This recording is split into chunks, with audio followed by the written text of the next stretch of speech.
Hello, everyone. My name is Chris Cornell. I'm the president of the AMSSM MSIG Student Governing Board. And tonight we have a special webinar. We have Dr. Petrizzi, Dr. Hogrefe, and Steve Cole here with us. Dr. Petrizzi is a team physician for VCU. He's also a team physician for Atlee High School team since 1991. He has a passion to ensure that high school scholar athletes can compete in their sports in the safest environment possible. He's co-developed the Sideline Management Assessment Response Technique SMART workshop with athletic trainer Steve Cole. The two have also partnered with Dr. Christopher Hogrefe to expand the workshop to its current state, SMART EST, including emergency sports trauma. He serves as a chairman of the high school team physician task force for AMSSM and the sports medicine task force for the Virginia Academy of Family Physicians. He presents annually at multiple conferences and teaches for the National Procedure Institute. Dr. Petrizzi and his wife enjoy spending time with their 3 children and their spouses. They have 1 grandson, and they have another granddaughter on the way coming later this spring. So congratulations there. Dr. Hogrefe, can you let me know how to pronounce that right? Hogrefe. Hogrefe, thank you. Dr. Hogrefe is a clinical assistant professor at the University of Iowa Hospitals and Clinic. He manages time between the ER department at University of Iowa Hospital and Clinic in Iowa City, and as the assistant team physician with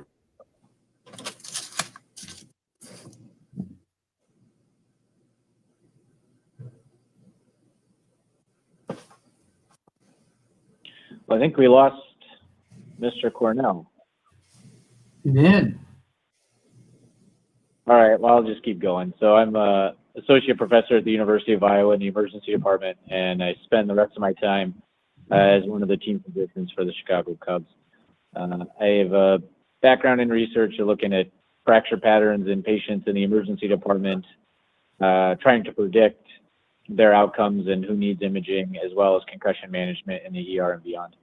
I enjoy spending my time with my wife and 3 kids, and I have a slight collection of Air Jordans, and I managed to get pair 177 this morning.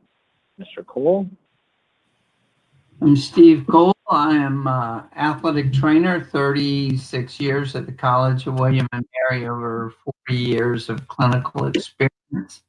I've been involved in physician education for over 25 years, one of the co-developers of the SMART workshop, and helped coordinate the SMART-IST workshop at the AMSSM meeting. Welcome back, Dr. Petrizzi. Hey there. Very good. So all of those out in the audience, if you have questions, concerns, feel free to just drop us a chat message. We'll address those as they come up. Mr. Cornell, I'm sure, will pop back on and he can help us kind of facilitate those. Gentlemen, shall we proceed? Absolutely. All right. So now that you know who we are, we're going to briefly cover the objectives for the webinar. One of the things that's paramount to having a good event, whether it's a marathon, a single isolated football game, a weekend tournament, etc., you need to have a good emergency action plan, because you can prepare for emergencies, but you never know when they're going to come up, and you need to know what to do with them quickly for the safety of the athletes. I think a great example of that was last night when the St. Louis Blues hockey player left the ice and had a cardiac event in the box. They had an emergency action plan. Players knew what to do. They knew who to call. They got the player off the ice and to the hospital immediately, and that potentially saves people's lives. So we'll be talking about the importance of an emergency action plan, how you implement it, et cetera. And then when that emergency action plan comes into play, right?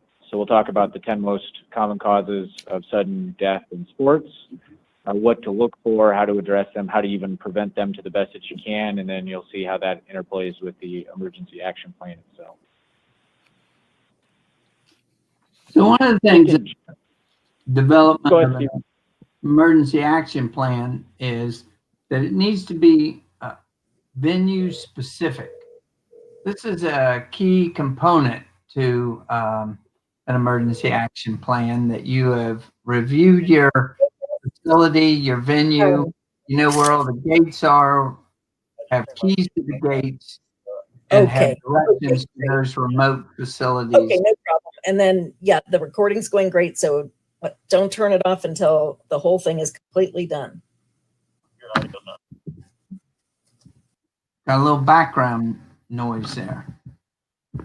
No, it's great. And Mr. Cole makes a fantastic point. An emergency action plan will address many or most of the 10 most common causes of sudden death in sports and other catastrophes that can arise, but very specific to where you happen to be standing practicing. So I'll be privileged to cover the World Baseball Classic next month, and it just so happens that the hospital with the capability to take care of the athletes with their injuries literally right across the street. It's very unlikely that that will happen most of the places you have events, but knowing where you're at and how to get to where you need to be is critical. And We're gonna. it's important that it's not only for the medical providers, but also for the victim, the patient's parents and support system. How do they get to the emergency from the facility, from the venue to the facility? Components of the emergency action plan. Again, it's important to define what everybody's roles are, and those need to be established well before the event. Who's in charge of getting the AED? Who's in charge of summoning EMS? Who's in charge of being the first person on the field? Defining those roles ahead of time, making sure that there's a clear outline of what is the equipment that is on site, and also where is the location of additional equipment. You know, it's fine to say there's an AED in the school, but if it's in the nurse's office, that's not acceptable. So where is the location of the AED? Where's the location of the spine board supplemental oxygen? What are the education communication methods that you're going to utilize, and what is the location of those? A lot of times we talk about using cell phones, we talk about using shortwave radio systems within large venues such as football games, but need to understand that there may be interference with those transmission waves. So a lot of communication methods, you need to have supplemental methods such as hand signals to your team on the side. Transportation plan we'll talk about in greater depth later, but what is the transportation plan from the venue to the emergency facility? I will caution everybody, you should never transport a injured individual in a private vehicle. In case something were to go bad in that situation, you want to take your time, maximize your transportation plan that you have. Understand that a transportation plan may include air evac. You need to be aware of what are the local traffic patterns around a large venue, construction, road construction in the area, all come into consideration in a transportation plan. The venue location needs to be clearly delineated, not only by name, but also by street number, so that EMS and the on-site providers know the exact location of where they are. Where the location of the best emergency care facilities. You know, it's one thing to have an emergency room close by, but if you have, you may need a trauma center. You may need more advanced care that may be further away, and you need to know where those are and have identified those facilities. And then you need to make sure you're documenting the actions that occur during an event, and documentation of what occurs so that you can have a debrief after an event.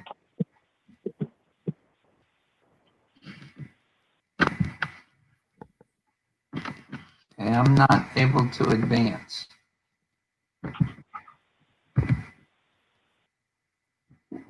Critical part about implementing an emergency action plan is it needs to be rehearsed on a regular basis.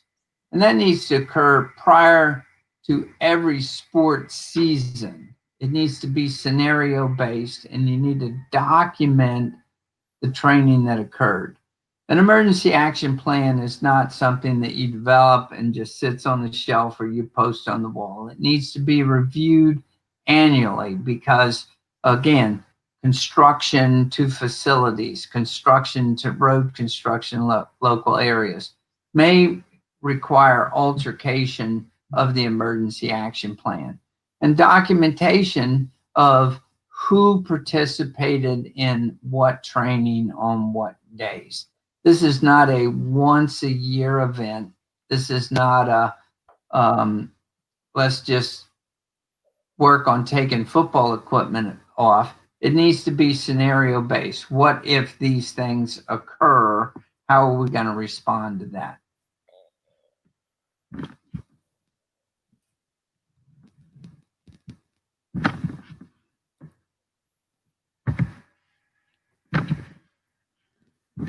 I need somebody to advance everything. An important element in a emergency action plan is the pre-event timeout. And that's where every sports medicine care team should, before every athletic event, organize and participate in a medical timeout where the EAP is reviewed and you plan out for as many options as you are aware of with the personnel and equipment you have on site. A lot of people, this becomes a fairly standard event, and where there's even printed material with high concentration events like a football game, a collegiate football game, but even down to the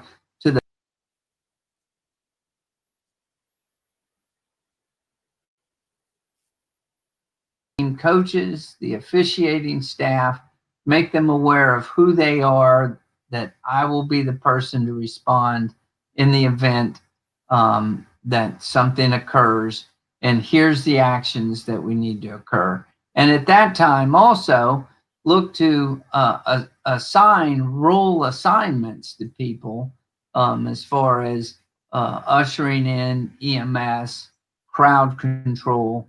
Those are all things, even if you're the sole healthcare provider on site, you need to take charge and organize the resources you have in your pre-event timeout.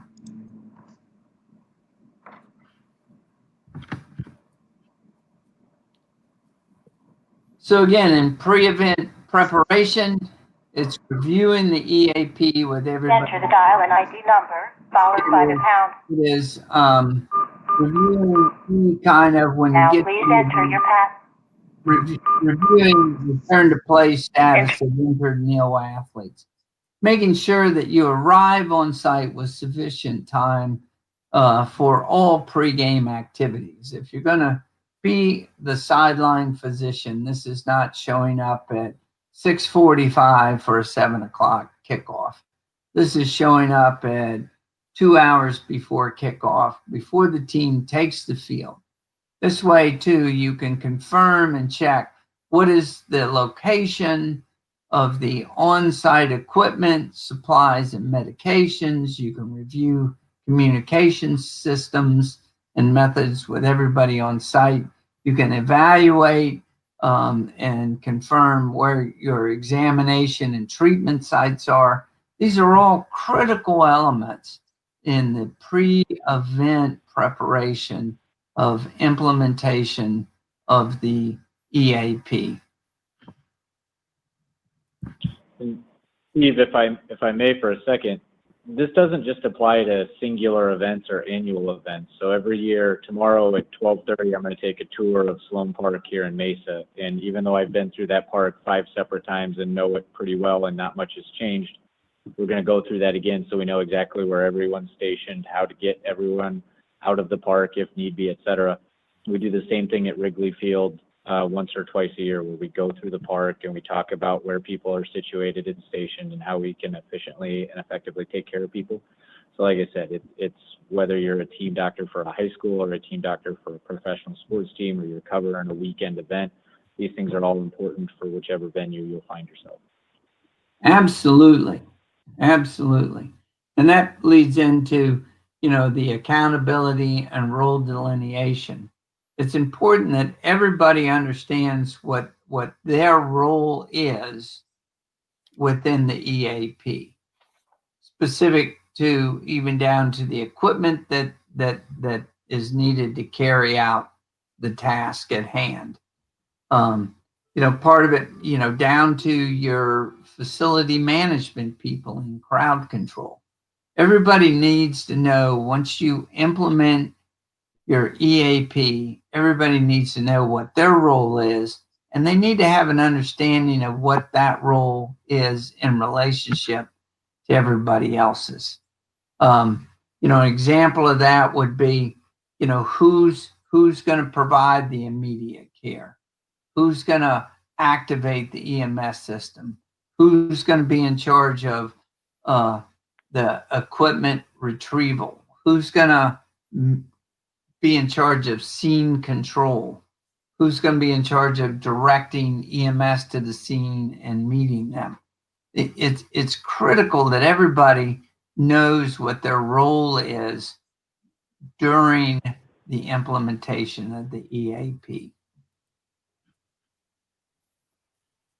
So emergency equipment, the question is, what is it? How is it used? Where is it located? Those questions need to be answered. When we get later into the webinar, you'll see with the 10 most common causes of sudden death, what are some of the equipment you need there? From a sudden death side, it's important to understand what's the proximity of the equipment. And your goal is that you have, especially with your EAD, that you have a maximum of a 3-minute response time from a sudden death event.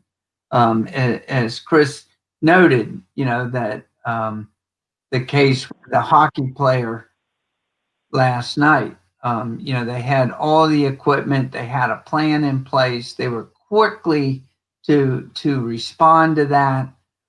It's very enlightening to know on the news they're calling it a cardiac event, and that the patient is doing very well. As we all know, for every minute that passes, it's a 10% reduction in the probability of converting a patient with a cardiac event.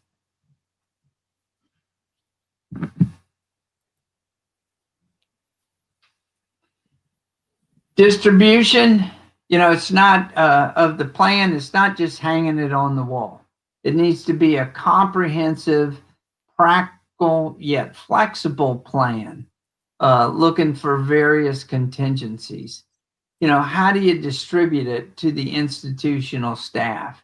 This is an EAP, the concept of over communication cannot be emphasized enough. To athletic trainers, to the student athletic trainers, to the attending physicians, the game security and operations personnel, administrators, coaches, from a practice standpoint. It should be shared with your visiting team prior to their arrival, prior to the practice, prior to the event.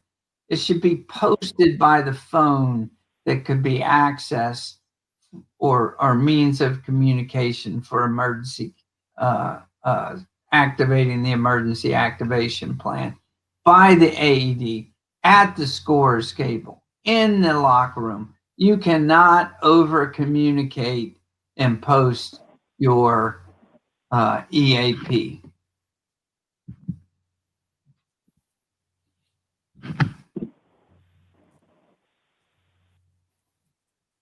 One of the things that's important if you're going to be on the sideline as a physician is protective equipment really varies by sport and activity and style, and it differs within the sport and within the activity. A lot of football programs, they don't use a single design of football helmet. They don't use a single design of shoulder pads. It's important that you're aware and are familiar with the types of equipment that are being utilized, and have practiced and establish equipment removal techniques for those various types of equipment. In football helmet, it's a lot easier to take the face mask off if that becomes necessary, as opposed to a lacrosse or a field hockey goalie helmet, or a hockey helmet. So there are challenges, and you need to have identified those challenges relevant to the equipment removal specific to the sport that you're covering.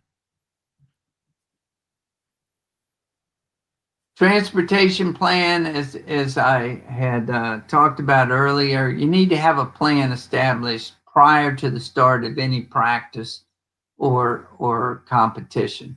And this comes down, a lot of times we talk about, at a athletic event, we have EMS on site, but you need to take into account practice. And many times there are closed practices or practices late at night, and there are doors that are locked.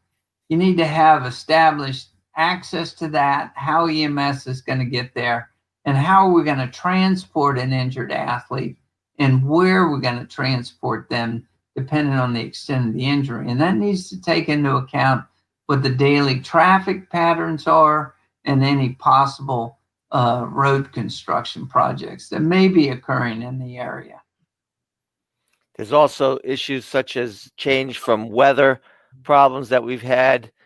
We had a year where the tropical storms came through and washed out the access road. So, you could have gotten the ambulance to the front of the school, but they couldn't get back to the field.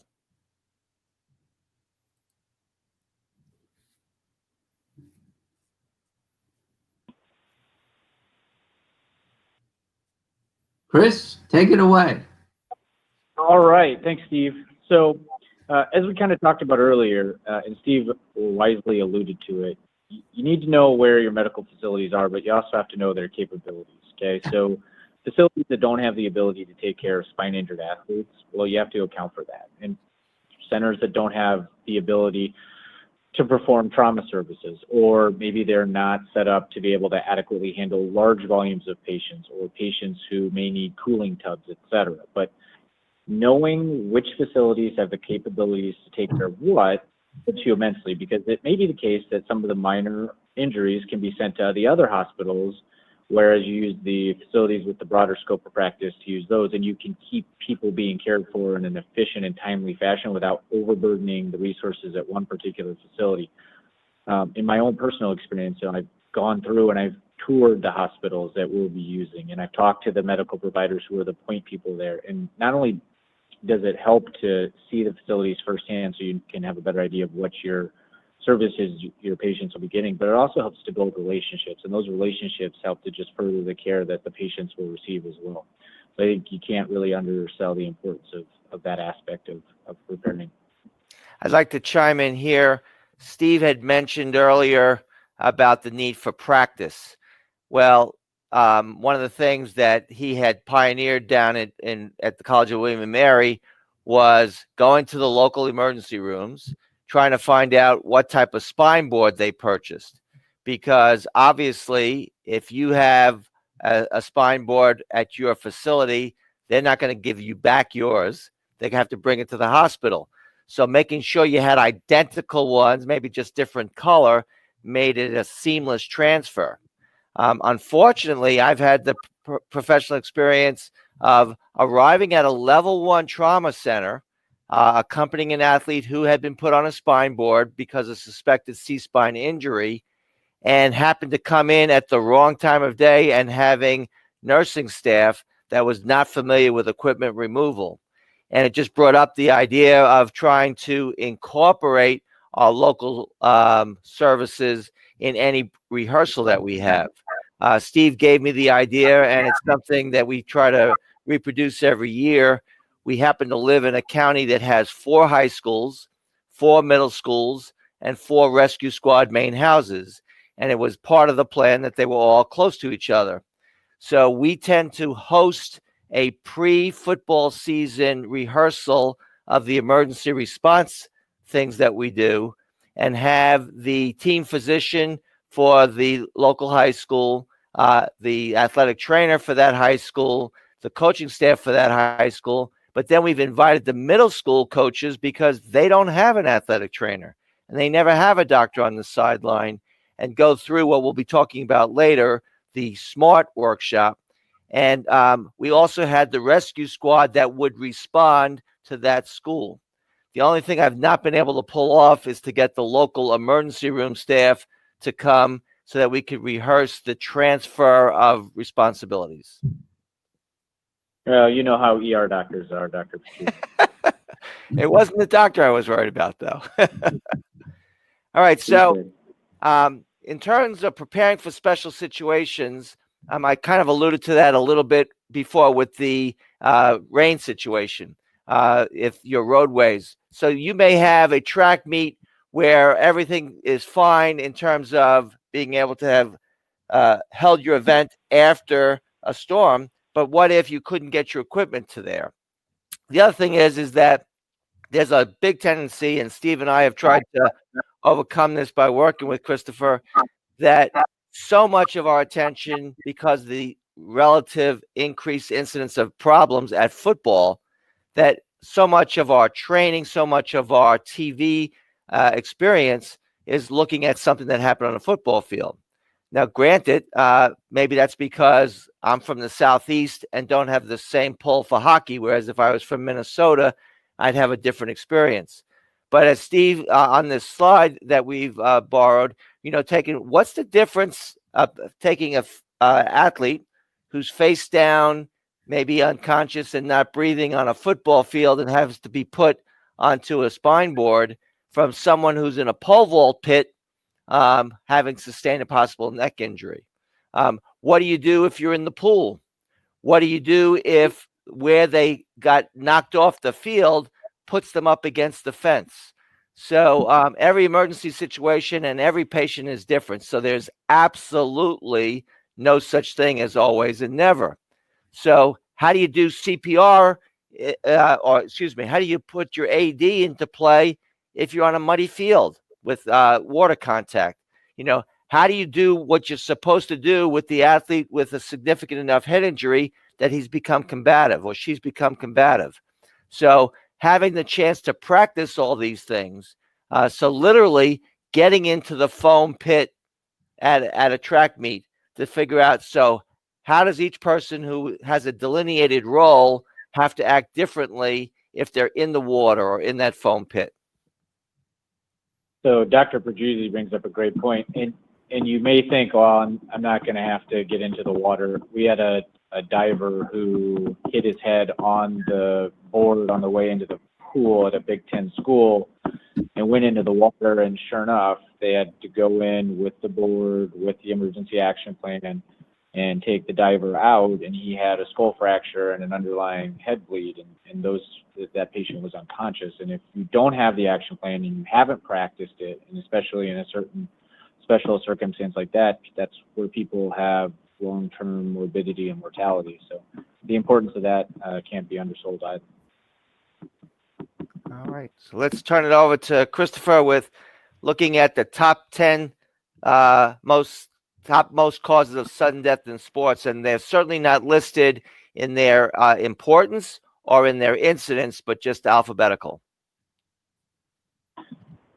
Thank you, Dr. Petrizzi. I wanted to bring light to Lauren Poindexter had a good question in the chat, and she talks about pediatric patients and their special requirements. And it is often the case that certain facilities aren't well capable of taking care of pediatric patients. Some emergency departments, for instance, just don't see that volume, and that's not the best place for those patients. So you need to take that into consideration as well.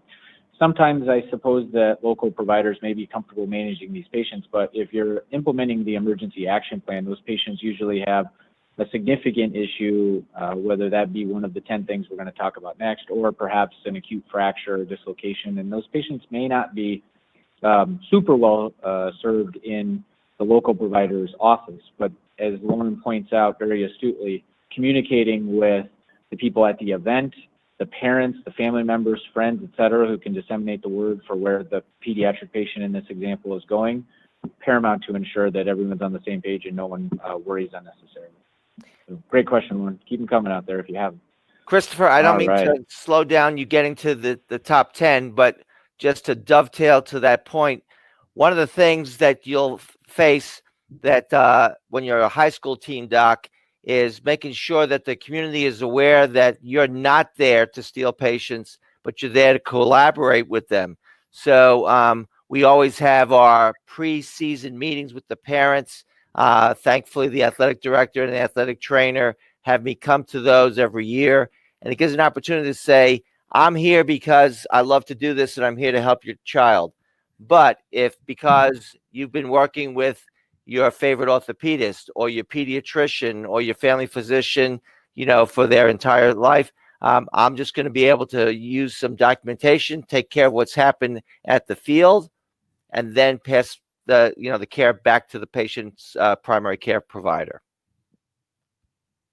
That's a great point, and as Dr. Petrizzi and Mr. Cole in particular like to highlight during the Smartest Workshop, this is a service to the community in many regards. It's often not compensated. You're doing things to help your community and give back, and his point speaks to that. You're not trying to build your practice necessarily or pilfer patients. You're there to help and make sure that they can participate in a safe manner.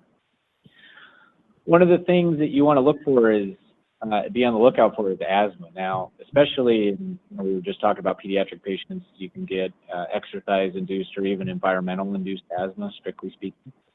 But other patients have asthma at baseline.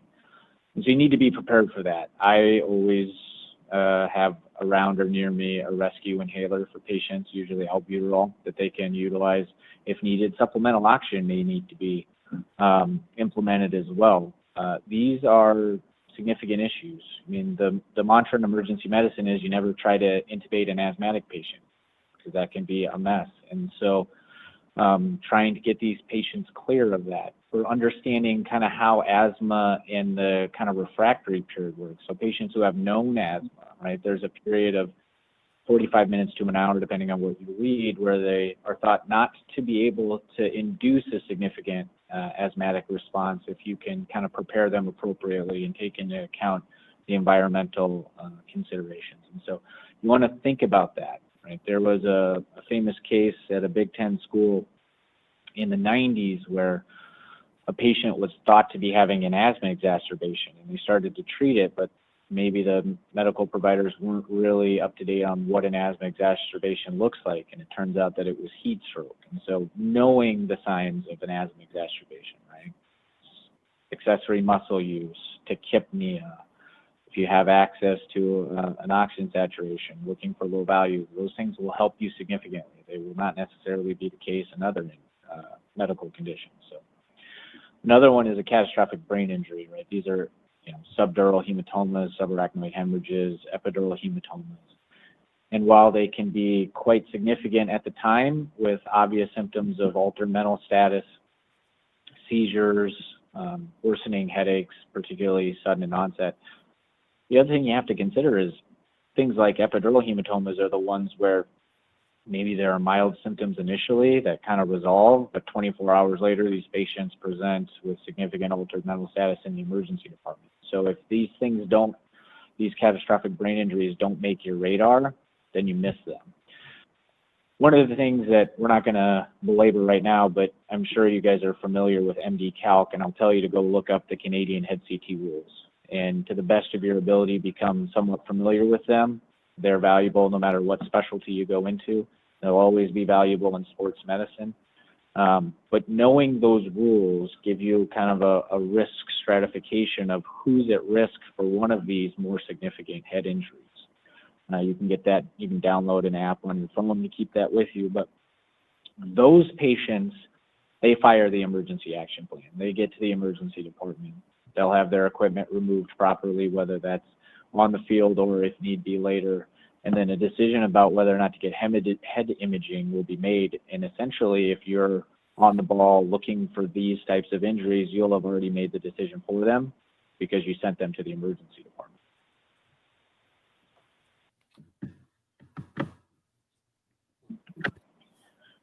Cervical spine injuries have algorithms as well, and there's not because I'm particularly partial to Canada, but the Canadian cervical spine rules are excellent as well in terms of delineating what patients are at high risk to have bony or significant disc injuries after presenting with specific symptoms, right? So you have to be able to understand who's at risk for these, but you also have to do your best, as Mr. Cole alluded to previously, not to worsen these things, right? Moving patients unnecessarily or excessively on the field of play, in transport, etc., can significantly increase the risk for spinal cord injuries, okay? So you want to try to remove things properly. We talk about this in the Smartest Workshop. Mr. Cole and Dr. Petrizzi have excellent videos on the proper removal of football equipment and other sporting equipment, right, to protect the patient from an injury that they may or may not have, but you don't yet know because they can't be fully assessed. So you want to make sure you take all those precautions, doing the best that you can so that they can then be further evaluated down the road.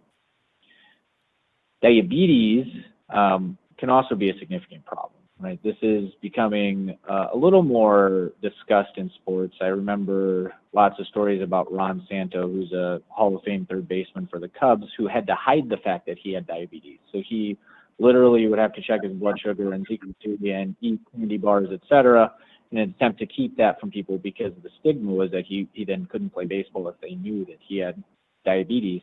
Jay Cutler is another example of somebody who was managing diabetes on the sideline, and these things go on, but when you're going through sport, whether it's an endurance sport or a burst sport like football, where the activity is fast and furious, but there are small breaks in between, being able to monitor glucose levels is important. You have to be able to do that on the sideline. You have to be able to address it. Sometimes if someone has low blood sugar, you can give glucagon, you can give a complex carbohydrate. Something as simple as a turkey sandwich will be helpful in boosting their sugar temporarily. You also have to consider the opposite, and there are some times where patients get run down and they could go into DKA. Right? If they go into diabetic ketoacidosis, they start to have labored breathing, they start to get altered mental status. Those patients get sick, and they get sick very quickly.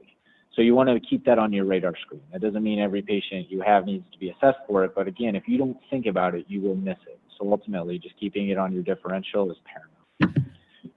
And then finally on this slide, exertional heat stroke. And I mentioned that case from the Big Ten school in the 90s, right, where a patient they thought was having asthma actually had exertional heat stroke. And this happened at Maryland a year and a half or so ago, where the player passed away from exertional heat stroke, right? And if you look at the stories of where this happens, it's often, not always, but often just a failure to recognize what it is initially, right? What's going on? Okay, once you know what it is, people know how to treat it, right? You immediately cool people. You take them into the shower, you get them in the cool tub. Studies have shown that patients are actually more likely to suffer a bad outcome if they're transferred directly to the emergency department. They should be cooled on site. There's a good study that showed that you can use a tarp. You can just pour ice on patients, right? This doesn't have to be a sophisticated outfit where you're cooling people. However, it needs to be part of your emergency action plan to tie it back to the first part, and you need to know exactly what to do. And you don't really know whether a patient has this condition unless you assess a core temperature. And this is like the juvenile second grade health kind of conversation where you have to put the thermometer in the rectum to check an actual core temperature. And I get it that patients aren't necessarily going to be real gung-ho about that in the middle of an event, but the fact of the matter is you're talking about something that has and could potentially take their lives. Knowing what their core temperature is, knowing how far to cool them, and then when they're safe for transport, those things are critically important. So protect their privacy, but that's a critical part of managing exertional heat stroke.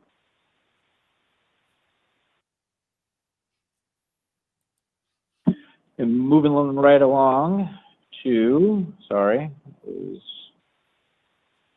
talk about a little bit about exertional hyponatremia. So this is more common in endurance events, so marathons, ultramarathons, those types of things. And anytime your sodium gets below about 135, you can start to get this hyponatremia, and it can be difficult for providers to kind of pick up on, because as a patient comes across the finish line in a marathon, for instance, they're going to be exhausted. They may even have altered mental status from spending 4+ hours running in the heat.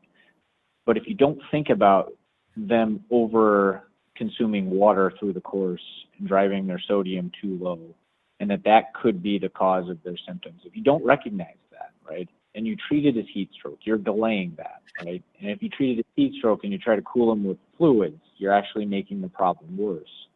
So you keep it on the differential, and your emergency action plan may include something like an iStat, where you can immediately check someone's sodium level and glucose on the spot so you can get some more information.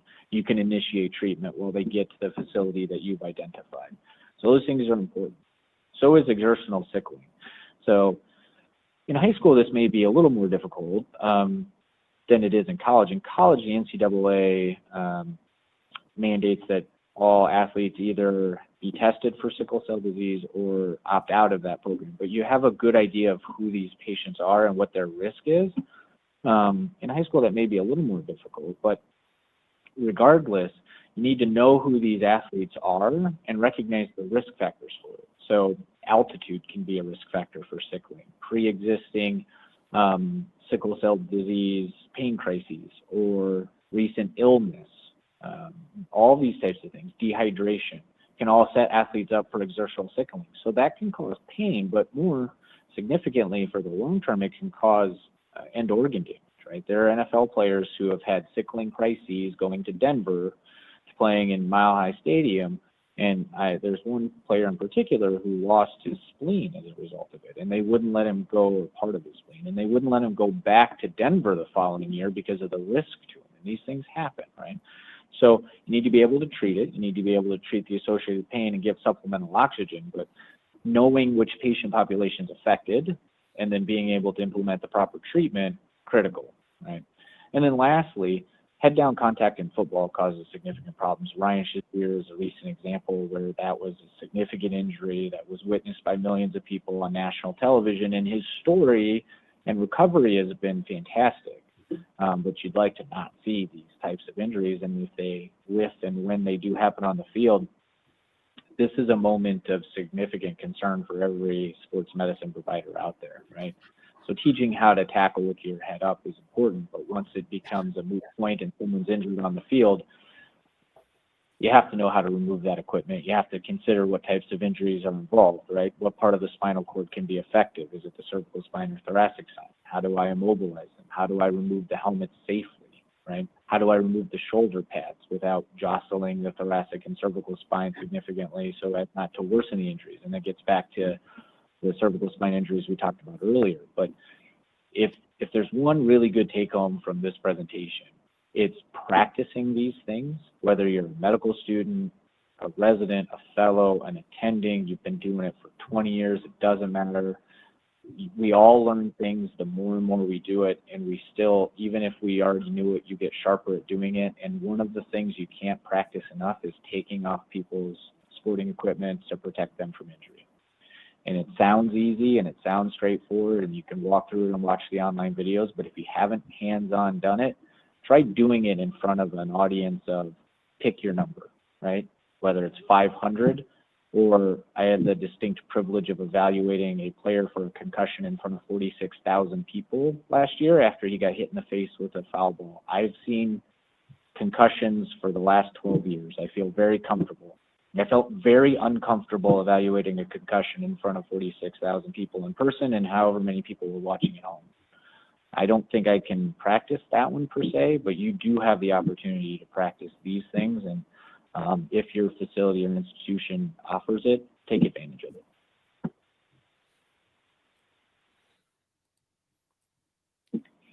All right. So I'm going to finish off the top 10 by talking about lightning and sudden cardiac arrest. We've all experienced lightning. It's one of those things where we can talk. You may never have come across a patient who had sudden cardiac arrest or a suspected C-spine injury, but every single person on this earth has seen lightning. The problem is it's because it's so common to us all. We all make very silly mistakes. You need to get removed to a safe area as soon as you see lightning, because you can do all the light to clap and when you hear the thunder, but that's just trying to tell you it's on its way. Okay, so if you've already seen that lightning, there needs to be in your emergency action plan, who's got the absolute authority. So, for instance, at our high school level, before the game starts, before there's a kickoff, the home team's athletic director who's on site is the one responsible for saying, okay, we have to pull off the field, we have to empty the stands. Once the kickoff has occurred, then the head referee is in charge. Either way, you cannot be affected by what the score is, how big this game is, how far the team had to travel. We're talking about death. When you get struck by lightning, it's been estimated that the heat is 5 times that on the surface of the sun. So it's kind of obvious how significant that can be. So in terms of, how can you prepare for this? The first thing, like I said, is to know who's going to be able to say, let's get off this field. Remember that if you're stuck in the middle of your football field when that lightning strikes, obviously you get to the safest place. And so, quote, you need to know as part of your plan, where is the first place where people live and work? Because that's usually an enclosed space with, entranceway, but 4 walls. So, for instance, at our football field, I don't know if we could squeeze everybody at a game, obviously, but during practice, we'd always just go to the bathroom. It's enclosed, and as long as you don't touch the piping, you'll be in a safe space. Given that you can't always get that many people into something like that, you have to get to the next best thing. The debate is, what do you do when you're out in the middle of a golf tournament, covering the golf tournament, and there's many things that have been discussed about whether you get down onto the ground and try to hold as little contact with the ground, and we don't have time to go into all those details. The next thing is, because of technology, we have our phones, our smartphones. You can get apps. You can connect to the National Weather Service in your facility, and those radar maps and lightning strikes are incredibly accurate. But what you're trying to do, obviously, is know 30 minutes ahead of time, because if you are at the middle of your state baseball championship and you've got your stands full, how are you going to get everybody out? I have to acknowledge that some of the apps can give you conflicting information, and so you're left with the dilemma of, I'm the one calling this event off. Can I trust this?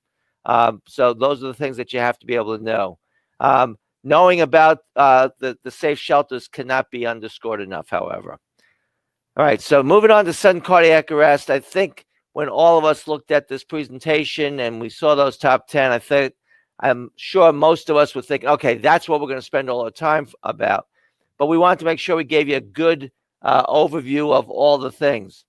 This gives a great opportunity to talk about how great our American Medical Society of Sports Medicine is, because as you know, it's made up of the 5 primary care specialties. And so I think prior to our society's getting its formal place, no pun intended, on the playing field in coverage of sports, our orthopedic colleagues were always the one that was sought.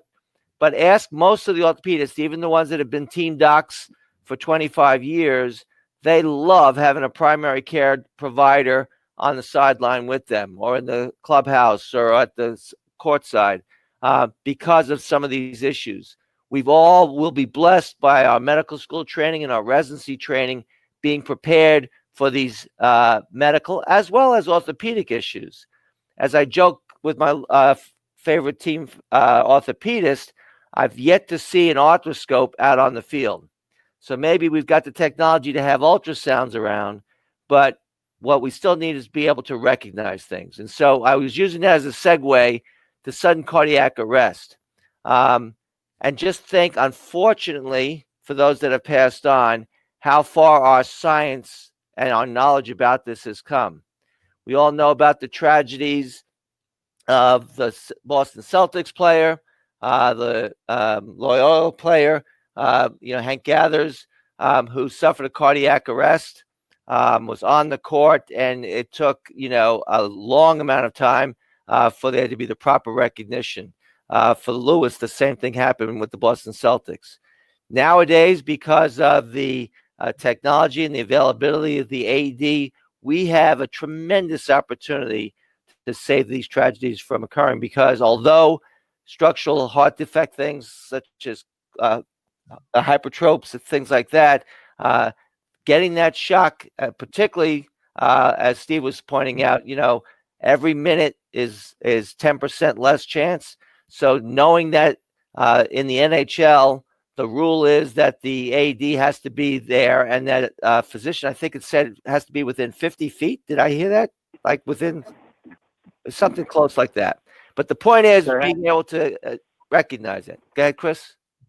Yeah, sorry. There has to be an emergency medicine board certified physician next to the ice at all times when players are on the ice in the NHL.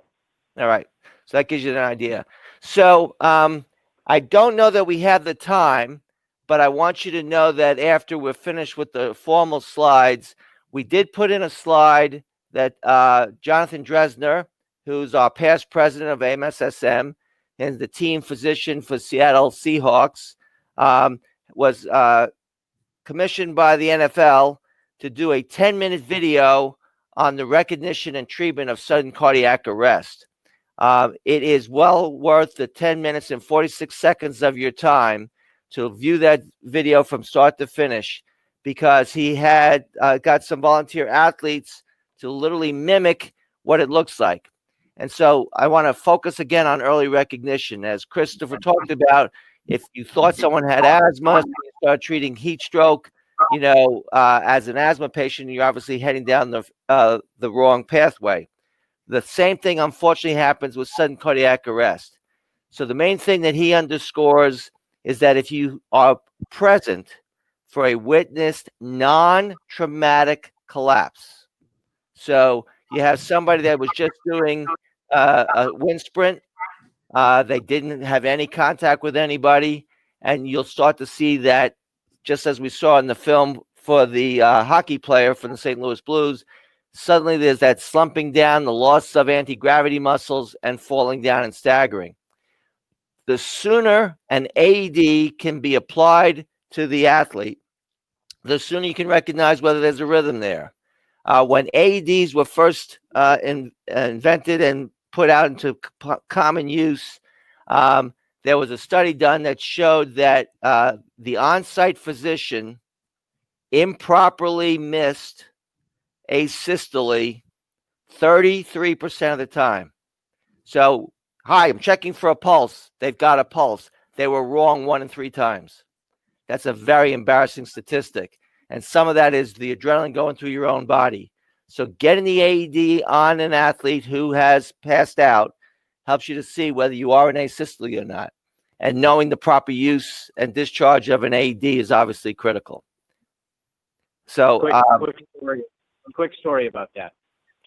Two weeks ago, one of the student managers at my institution was working with the basketball team. He had a history of known Brugada, had been evaluated at the Mayo Clinic, and based on his lack of symptoms, they didn't put a defibrillator in. He was working out with a basketball player, and he went down, middle of the afternoon on a Sunday. The basketball player recognized it, called the athletic trainer. The athletic trainer put the AED on him. Turns out we got the information from the AED, and the athlete, or the student manager, was in VFib, ventricular fibrillation. The AED set to shock. They got him back, sent him to the emergency department. Within a day, he got a defibrillator implanted. This is a 19-year-old kid who had somebody not recognize what it was right away. He died. And if they didn't recognize to get an AED, to apply it and use it right away, he would have died. And if that kid had been at home on an average Sunday watching TV and that would have happened, nobody would have been there to save him. So quick recognition, knowing what to do, knowing where the AED is, activating the emergency action plan and getting him to definitive care saved that young man's life. So pretty powerful stuff. You bet. We just got a question on the chat room space side of this, that the last athlete that cared for with sudden cardiac arrest was initially mistaken by his teammate as having an epileptic seizure. And that's one of the things that Jonathan focuses on. Frequently, the eyes will roll back and you'll see some shaking and activity. And it's still not the most likely thing. A lot of times you'll have agonal breathing. So you'll think that there's breathing and you're wrong. Also remember, I'm old enough, guys, that, CPR has gone through some great revisions, but we all got taught about the ABCs. And, so it takes reminding yourself. So thankfully you all are, at that generation time where that instead of that, it's the CABs. So that, that you get the compressions going, because that's the most important part. So just bringing all those things to go, because we're getting close to the end here. As our conclusion slide, this is the link that you can go to see Jonathan's video. And as I mentioned, this is going to be posted on the website for you guys so that you'll be able to get to that. And then in conclusion, it's important to develop standard guidelines in your local setting. So at this point, you're saying, but that's not me. I still feel like at the student and resident level and fellow level, you have the most opportunity to do things, because you get the chance to bring that new perspective to something and take a look and say, so what's my role here? So that can be very helpful. Obviously, carefully weigh all factors and make an educated decision what's the best for that individual situation. Again, just a commercial for the idea of pre-season practice. We once had a bad situation the previous football season where the rescue squad tried to take over for the situation.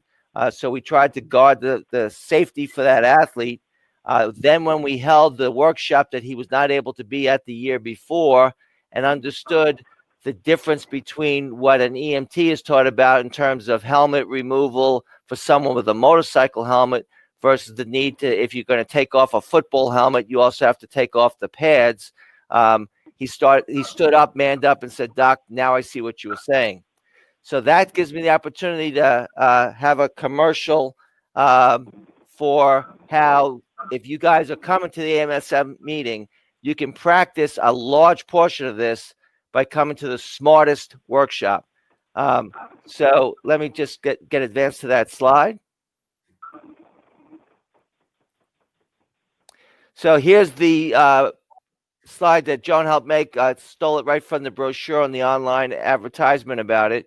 As you heard at the introduction, Steve and I have been working together since 1988 and got struck with a bolt of lightning about the need to take the things that are taught all over about ACLS.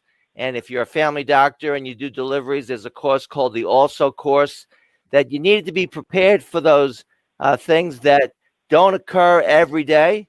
And so therefore you need a practice opportunity. So we came up and sat together using his view of the world of sports medicine as an athletic trainer and mine as family physician, and try to come up with those hands-on things, like Christopher said, that, yeah, you can sit and read and have someone lecture at you, but you got to learn by doing.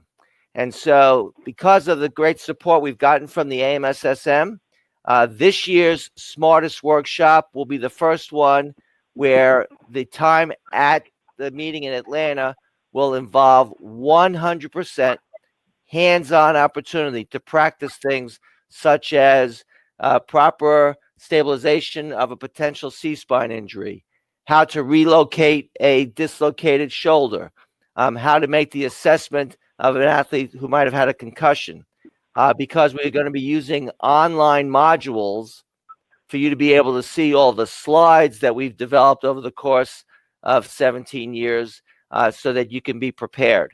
So the SMART part deals mostly with the on-field management of the spine-injured athlete, as well as the sideline concussion assessment. And as you can see, every one of the sessions has actually 2 sessions in it, and you'd be able to sign up to do 3 of them. And we did this intentionally so that if you come back the next year, you could choose to do the next 3. The sideline management of upper extremity and lower extremity fracture dislocations is held in the same room, and we just shift location. And then the third one that's dealing with our mostly the smart stuff was covered by those two. Then I'll turn it over to Chris to talk about how we incorporate more of the medical stuff and emergency sports trauma. Yeah, so a couple of years ago, Dr. Petrizzi and Steve were kind enough to allow a ragtag bunch of emergency sports medicine physicians to tag along, and we had done an ICL at AMSSM about otolaryngology emergencies. So what do you do with auricular hematoma? How do you manage a nasal septal hematoma? What do you do if you can't get the nose to stop bleeding? How do I even evaluate the eye? What do I care about with those things? And so over the last few years, this has really evolved, and we've started to do all hands-on things with very good simulation models because we couldn't get any residents, fellows, or medical students to volunteer for corneal lacerations or environmental emergencies such as hypothermia, despite handsome PayPal incentives. But we have these high-fidelity simulators where people get hands-on practice addressing complex facial lacks, and the field hockey player gets hit with a stick, or the patient who goes down suddenly without any kind of prodrome and needs to be evaluated for cardiac concerns. And what do you do, and how do you get hands-on use of a tourniquet when a patient has a significant laceration or injury?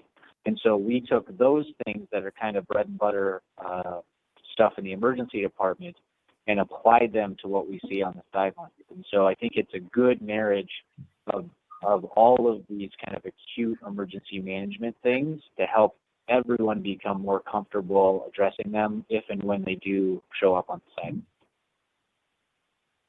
All right. So, basically, as we said the slide before, we need everybody to be there. You heard in my introduction that it's been a passion of mine to make sure that high school athletics can continue to practice in the safest environment possible. I actually stole that phrase from one of my mentors, the late Vito Periello, who dedicated his entire life as a pediatrician in Charlottesville to make sure that could happen. And so your attendance tonight shows me of your interest and joining with that passion. So, remember, by planning ahead and practicing, that you can be able to fill that need.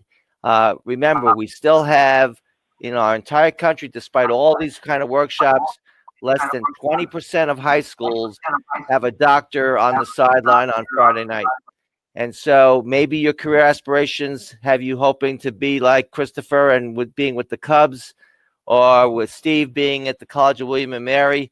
But I hope many of you will join me on the sidelines in spirit on a Friday night for high school football to be able to, provide that type of care. If you're coming for the Cubs job, give me a couple more years, please. Yeah.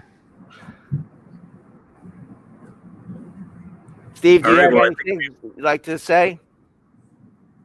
That wraps it up. Christopher, I didn't answer your question. How do you want to deal with the fact that we're at 9 o'clock and I don't know if there are more questions or whatever. We've been pretty much answering them throughout the night, and I haven't seen any new ones pop up. So it looks like we're at the conclusion of the webinar. So thank you so much, everyone, for attending tonight. All you guys are very busy. From AMSSM, appreciate it very, very much. Before we sign off, Christopher, Steve Cole knows I always say this. I got to ask Joan, but anything worth doing is worth evaluating. So if you wouldn't mind coordinating, having everyone that attended, pass it on to you, so that way they feel like we're not going to come find them in Atlanta. But we'd love some feedback on our slide selection, our topic selection, and whether we met what you asked us to do, as well as if there's other suggestions for things that the group would like to see over the course of the next many years. Awesome. I can do that for sure. All righty. Thank Dr. you all. Petrizzi, Stephen Cole, Dr. Hogrefe, thank you very much. Thank Thank you. you. Thank you. Good night. All right. Take care. Aloha. Bye. Hey, Christopher, are you still there? Yeah, I'm still here. Your question was a good one. You shouldn't wake those patients up. You should not, right? No, you're right. So there's no studies that show that that improves outcomes. If you can imagine what's the likelihood you're going to wake somebody up right before they die, and the answer is poor. So once you feel comfortable that they've been evaluated and that they have a concussion and not anything more than that, and let them sleep and reassess them in the morning. So that's a great question. Actually, Is Christopher, it like there's a yeah. study that shows how poor their school performance is when they were subjected to those outdated guidelines. Yeah, I bet. You know, so and plus the increased worry for parents. So part of many states now have adapted a state law.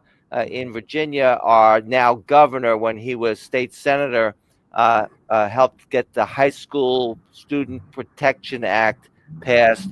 And every school district has to have a policy in place about the recognition of concussion. And so part of that is there has to be a handout to be given to the parents and the athlete, even if they had a suspected concussion. So it addresses all the old myths and some of those things. And that's, by the way, that's part of Smartest. So hopefully you'll come. Yeah. That's great. Thank you so much. All right. All right. Have a good night. Okay. Thanks, Dad. Take care. All right. Bye-bye.